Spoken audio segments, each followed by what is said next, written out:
కార్తీక పురాణం ద్వితీయోధ్యాయం. కార్తీక సోమవార వ్రతం. వశిష్ఠుడు ఇలా చెప్పసాగాను. హే జనక మహారాజా, వినినంత మాత్రము చేతనే మనోవాక్కాయముల ద్వారా చేయబడిన సర్వ పాపాలను హరింపజేసే కార్తీక మహత్యాన్ని శ్రద్ధగా వినుము సుమా. అందున ఈ నెలలో శివప్రీతిగా సోమవార వ్రతం ఆచరించేవాడు తప్పనిసరిగా కైలాసాన్ని చేరుకుంటాడు. కార్తీక మాసంలో వచ్చే ఏ సోమవారం నాడైనా సరే స్నాన జపాదులను ఆచరించిన వాడు 1000 అశ్వమేధాల ఫలాన్ని పొందుతాడు. ఈ సోమవార వ్రత విధం 6 రకాలుగా ఉంది. 1 ఉపవాసము, 2 ఏకభుక్తము, 3 నక్తము, 4 అయాచితము, 5 స్నానము, 6 తిలదానం. వీటిని ఆచరించు విధానం. మొదటిది ఉపవాసం. శక్తి గలవారు కార్తీక సోమవారం నాడు పగలంతా అభోజనముగాతో గడిపి సాయంకాలము శివాభిషేకం చేసి నక్షత్ర దర్శనానంతరం తులసి తీర్థం మాత్రమే సేవించాలి. రెండవది ఏకభుక్తం. అంటే పూర్తిగా ఉపవాసం ఉండలేని వాళ్ళు ఉదయం స్నాన దాన జపాలను యథావిధిగా చేసుకొని మధ్యాహ్నమున భోజనము చేసి రాత్రికి భోజనానికి బదులు శైవ తీర్థమో తులసి తీర్థమో మాత్రమే తీసుకోవాలి. మూడవది నక్తం. పగలంతా ఉపవసించి రాత్రి నక్షత్ర దర్శనం తర్వాత భోజనము కానీ ఉపాహారం కానీ తీసుకోవాలి. నాలుగవది అయాచితము. భోజనానికై తాము ప్రయత్నించకుండా ఎవరైనా వారికి వారుగా పిలిచి పెడితే మాత్రమే భోజనం చేయడం అయాచితం. 5 స్నానం. పైవాటిలో వేటికి శక్తి లేని వాళ్ళు సమంత్రక స్నాన జపాదులు చేసినప్పటికీ చాలు. 6 తిలదానం. మంత్ర జప విధులు కూడా తెలియని వాళ్ళు కార్తీక సోమవారం నాడు నువ్వులను దానము చేసిన సరిపోతుంది. పై 6 పద్ధతుల్లో దేనిని ఆచరించినా కార్తీక సోమవార వ్రతం చేసినట్లే అవుతుంది. కానీ తెలిసి ఉండి కూడా ఏ ఒక్క దానము ఆచరించని వాళ్ళు 8 యుగాల పాటు కుంభీపాక రౌరవాది నరకాలు పొందుతారని ఆర్యవాక్యం. ఈ వ్రతాచరణము వలన అనాథలు, స్త్రీలు కూడా విష్ణు సాన్నిధ్యమును పొందుతారు. ఓ రాజా, సోమవార వ్రత ఫలాన్ని వివరించే ఒక ఇతిహాసాన్ని చెబుతాను విను. పూర్వకాలమున కాశ్మీర దేశంలో ఒక బ్రాహ్మణుడు కలడు. అతడు పురోహిత వృత్తి చేపట్టి తన కుటుంబమును పోషించుకొనుచూ ఉండెను. అతనికి చాలా దినములకు ఒక కుమార్తె కలిగెను. ఆమె పేరు సుకేసి. తండ్రి ఆమెను సౌరాష్ట్ర దేశంలో మిత్రశర్మయను సద్బ్రాహ్మణ యువనికినిచ్చి పెండ్లి చేశాను. ఆ బ్రాహ్మణ యువకుడు 4 వేదములు శాస్త్రములు అభ్యసించిన వాడై నందు సదాచారపరుడై ఉండెను. ఇతడు భూతదయ కలిగినవాడు, నిత్య సత్యవాది, నిరంతరం భగవన్నామ స్మరణ వల్ల లోకులెల్లరూ ఇతని అపర బ్రహ్మ అని కూడా చెప్పుకొంచుంటది.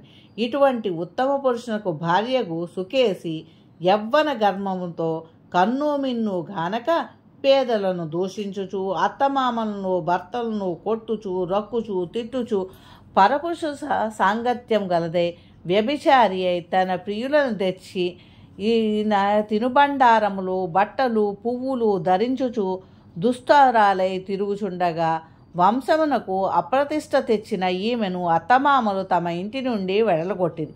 కానీ శాంతస్వరూపుడగు తన భర్త మాత్రం ఆమెను యందు అభిమానముచే ఆమె ఎంత నీచ కార్యములు చేసెను సహించి పొమ్మన్నను విడువక ఆమెతోనే కాపురము చేయుచుండెను.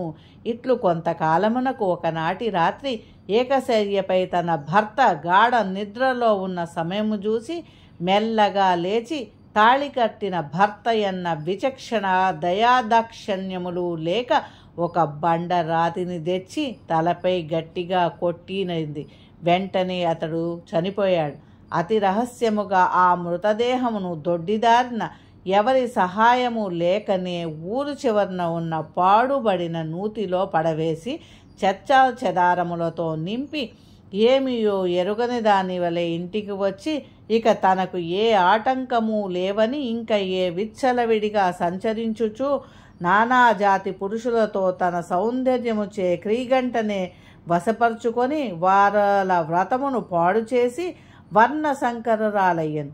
అంతయ్యేగాక పడుచు కన్యలను భర్తలతో కాపురము చేయుచున్న పడుచులను తన మాటలతో వారిని చేరదీసి వారికి కూడా దుర్బుద్ధులు నేర్పి పాడు చేసి పురుషులకు తార్చి ధనార్జన కూడా చేయసాగెను. ఇది అంతయు గమనించినప్పటికీ కూడా ఆమె విటుల బలం ఎక్కువ కావడం చేత అత్తమామలు ఆమెను ఏమీ అనలేక తామే ఇల్లు వదిలి పారిపోయేది. అంతటితో మరింత స్వతంత్రించి ఈ కన్ను మిన్ను గానక సంచరించుచుండెను. జనక, యవ్వన బింకము ఎంతో కాలం ఉండదు కదా, కాలం ఒక్క రీతిగా నడవదు. క్రమక్రమంగా ఆమెలో యవ్వనము నశించినది. శరీరమందు మేహ్రవ్రణములు బయలుదేరినవి. ఆ వ్రణముల నుండి చీము రక్తము రసి కారట ప్రారంభమయ్యను. దానికి తోడు శరీరమంతయు కుష్ఠవ్యాధి బయలుదేరి దుర్గంధము వెడల్చున్నది. దినము శరీరము పటుత్వము కృషించి కురూపి అయి భయంకర రోగములతో బాధపడుచున్నది. ఆమె యవ్వనములో ఉండగా తనకన్ని విధాల తృప్తి కలిగించిన విటులు ఇప్పుడు ఏ ఒక్కరూ ఆమెను తొంగి చూడలేదు. ఆ పరిసర ప్రాంతమునకు వెళ్ళిన ఎడల తమను ఎటునైనా పలకరించునని ఆ వీధి ముఖమైనా చూడకుండిరి. ఇటుల నరక బాధలు అనుభవించుచు పురుగు పట్టి కొంతకాలమునకు చనిపోయినది. బ్రతికున్నాళ్ళు ఎక్కడా కూడా ఏనాడైనా కూడా పురాణ శ్రవణమైనను వినని పాపాష్టురాలు ఆమె చనిపోయిన వెంటనే భయంకరులైన యమభటులు వచ్చి ఆమెను ప్రేతరాజు యముని సన్నిధిలో ఉంచింది. యమధర్మరాజు ఆమె పాపపుణ్యముల జాబితాను చిత్రగుప్తుల వారిచే చూపించి, భటులారా, ఈమె చరిత్ర ఇంతింత కాదు, వెంటనే ఈమెను తీసుకెళ్లి ఎర్రగా కాల్చిన ఇనుప స్తంభమునకు కట్టబెట్టుడు అని ఆజ్ఞాపించను. భటులు ఆమెను ఎర్రగా కాల్చిన ఇనుప స్తంభమును కౌగిలించుకొనమని చెప్పి భర్తను బండరాతితో కొట్టి చంపినందుకు ఇనుప గదులతో కొట్టింది.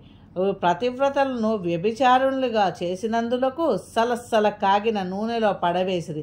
తల్లిదండ్రులకు అపకీర్తి, అత్తమామలకు కూడా అపకీర్తి తెచ్చిన భ్రష్టురాలైనందున సీసము కరిగించి నోటిలో చెవులో పోసి ఇనుప కడ్డీలతో కాల్చి వాతలు పెట్టిరి. తుదకు కుంభీపాకము నరకములో వేగా అందు ఇనుము ముక్కగల కాకులు, విషసర్పములు, తేళ్లు, జర్రులు కొట్టినవి. ఆమె చేసిన పాపము ఇటు 7 తరాల వాళ్ళు అటు 7 తరాల వాళ్ళు నరక బాధలు పడుచుండిరి. ఈ ప్రకారముగా అనేక బాధలు అనుభవించి కడకుకు కళింగ దేశమున కుక్క జన్మనెత్తి ఆకలి బాధ పడలేక ఇల్లుళ్ళు తిరుగుచు కర్రలతో కొట్టువారు కొట్టుచు తిట్టువారు తిట్టుచు తరుమువారు తరుముచూ ఉండగా కళింగ దేశమున ఒక స్తోత్రీయ బ్రాహ్మణుడు కార్తీక సోమవార వ్రతమాచరించి ఉపవాసముండి సాయంత్రం నక్షత్ర దర్శనం చేసి బలియన్నము అరుగుపై పెట్టి కాళ్ళు చేతులు కడుక్కొను సమయమున ఈ కుక్క వచ్చి చూసి ఆ బలియన్నము తినను. వ్రతనిష్టాగరిష్ఠుడైన ఆ విప్ర పూజా విధానము జరిపించిన ఆ బలి అన్నమును ఆ రోజు కార్తీక మాసం సోమవారం ఒకట వలన ఆ కుక్క ఆ రోజు తను ఉపవాసముతో ఉండటం వలన శివ పూజ పవిత్ర స్థానమయుట దొరికిన ప్రసాదము తినుట వలన సునకమునకు జన్మాంతర జ్ఞానము ఉద్భవించెను. వెంటనే ఆ సునకము ఓ విప్రోత్తమ, నన్ను కాపాడుమని మొరపెట్టుకొనను. ఆ మాట విన్న బ్రాహ్మణుడు బయటకు వచ్చి చూడగా కుక్క తప్ప అన్యులెవ్వరూ లేరు. స్వామి, రక్షింపు అని కేకలు వినపడిన. మరిలా ఆ విప్రుడు బయటకు వచ్చి, ఎవరు నీవు, నీ వృత్తాంతమేమని ప్రశ్నించగా, అంత నా కుక్క మహానుభావ, ఈ పుట్టకకు వెనుక 16 జన్మలయందు ఒక విప్రకులాంగనను నేను. వ్యభిచారిణి అయి అగ్ని సాక్షిగా పెండ్లాడిన భర్తను చంపి వృద్ధాప్యములో కుష్ఠరోగిని తనువు చాలించిన తరువాత యమదూతల వల్ల మహానరకం అనుభవించినాను. నా పూర్వీకుల పుణ్యపులము వలన ఈ జన్మలో కుక్కనైతిని. ఈ రోజున మీరు కార్తీక సోమవార వ్రతము చేసి మీ ఇంటనున్న బలియన్నము తినుట వలన నాకు ఈ జ్ఞానోదయము కలిగినది. గాన ఓ విప్రబోత్తమ, నాకు మహోపకారము చేసేది. మీరు కార్తీక సోమవార వ్రత ఫలం ఒకటి ఇచ్చిన నాకు మోక్షము కలుగునని ప్రార్థించను.